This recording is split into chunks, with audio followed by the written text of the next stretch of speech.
स्वामी समर्थ. नमस्कार मित्रांनो. तर जयंती आहे बघा 4 डिसेंबर 2025 आणि वार आहे गुरुवार. तर जयंती निमित्त आपल्याला महाराजांची खास सेवा करायची आहे, ते म्हणजे गुरुचरित्राचं पारायण. गुरुचरित्राचं पारायण म्हणलं की बऱ्याच जणांच्या डोक्यात एकच प्रश्न उठतो की नियम. गुरुचरित्राच्या पारायणाचे नियम कठीण आहेत पण अशक्य अजिबात नाहीत.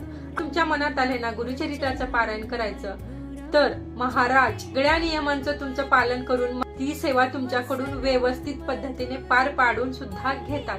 त्यामुळे जर तुम्ही फक्त नियम अवघड नियम आहेत असं जर म्हणत बसलात, तुमचं आयुष्यात एकदा सुद्धा गुरुचरित्राचं पारायण होणार नाही. अत्यंत साधे असे नियम आहेत.